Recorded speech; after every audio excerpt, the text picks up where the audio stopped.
RNG. O gerador de número aleatório é um sistema empregado pela grande maioria das linguagens de programação. Na prática, é possível fazer muitas coisas com isso, desde criar um algoritmo que gera um valor diferente sempre que usado, até um sistema de buscas que o resultado se baseia apenas na sua sorte. Mas o que é que acontece quando adicionamos o fator sorte em jogos? Bom, para começar, bora analisar os diferentes motivos por trás de uma desenvolvedora optar por adicionar aleatoriedade à sua obra. O caso mais comum é que se usa RNG para gerar conteúdo, o que acontece de duas formas que costumam ser confundidas como a mesma coisa, mas não são não, sendo geração aleatória a primeira delas. Essa consiste nos desenvolvedores criarem boa parte dos elementos que irão compor um cenário, só que para fazer com que a jogatina não seja igual toda vez, se utiliza de um algoritmo que irá juntar seus elementos de formas diferentes sempre que rodado, que nem Darkest Dungeon, por exemplo, que possui as ruínas como um de seus mapas, com a grande maioria dos inimigos encontrados sendo várias variações de esqueletos, com vários objetos exclusivos dessa região que podem conter loot e sua atmosfera de bem. Ruínas. Agrupar tudo isso para cada um dos mapas e todas suas variações à mão seria trabalhoso demais. Então os criadores programaram uma IA que fizesse todo o trampo.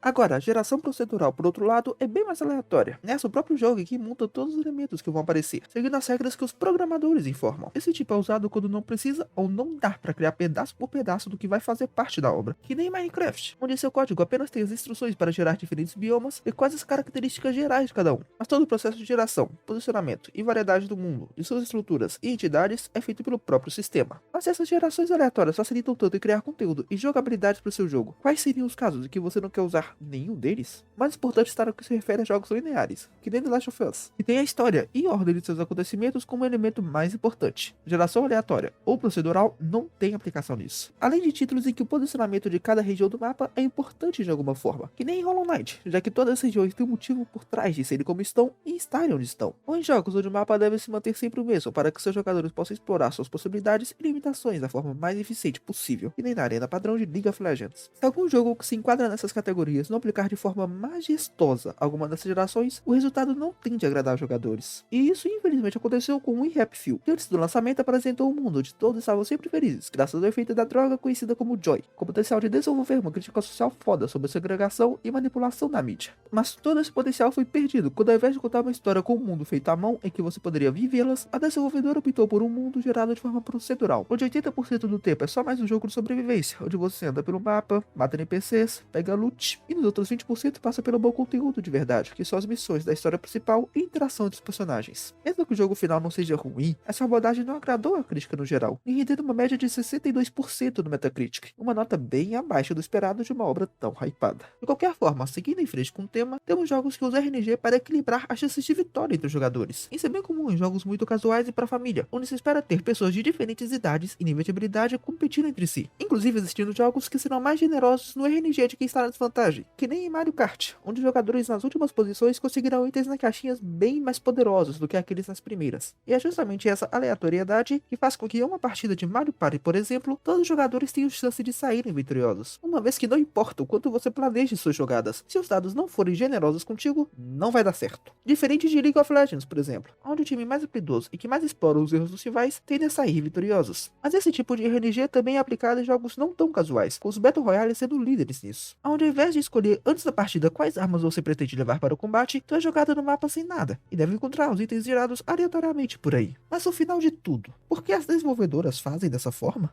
Existem algumas respostas para isso. A primeira é não deixar o jogo repetitivo. Se a cada partida você pode encontrar itens diferentes, isso quer dizer que os jogadores deverão adaptar seu estilo de jogo e estratégia para os recursos que têm em mãos. Outra possibilidade, por causa dos Battle Royale, é para tornar a decisão de qual região do mapa começar muito mais importante. Uma vez que, no geral, as regiões centrais têm maior quantidade de loot, mas é onde mais jogadores costumam cair, tendo grandes riscos e recompensas. As regiões ao redor tendo loot razoável, mas o perigo de outros jogadores menor. Por fim, as mais afastadas com menor loot e menores riscos. Mas isso que os Battle Royale fazem também tem seu lado negativo, e está no cenário competitivo. Jogos que têm uma grande dose de RNG envolvido não têm a base mais adequada para realizar competições, já que o RNG de encontrar ou não os melhores itens muitas vezes ofuscam as habilidades de cada time, e apenas mostram o quão sortudos seus membros podem ser. Enfim, já falamos que quando os desenvolvedores adicionam RNG, a rejogabilidade de seus jogos é favorecida, mas vale adicionar que essa aleatoriedade não precisa vir necessariamente de um código na programação do jogo. Muitas vezes isso é gerado pelos próprios jogadores, que nem Hollow Knight, onde apesar do mapa ser sempre o mesmo, existem muitas rotas diferentes e caminhos opcionais que os players podem tomar. Ou em Bioshock, onde existem várias combinações diferentes de poderes vindo de plasmídios, fazendo com que seu estilo de jogo possa variar completamente a cada jogatina. Então, pra gente concluir aqui, RNG é um ótimo recurso que ajuda a tornar cada experiência um jogo única, além de tornar possível que mundos enormes sejam gerados de forma totalmente procedural. Se o pecado é uma obra que deveria ser mais linear, por exemplo, o resultado pode não ser muito agradável. Além disso, dá para ser usado como recurso para equilibrar as chances de vitória em jogos para toda a família, e fazer com que os jogadores devam adaptar suas estratégias para os recursos que encontrarem, mas é claro, sacrificando um pouco do potencial de seu cenário competitivo.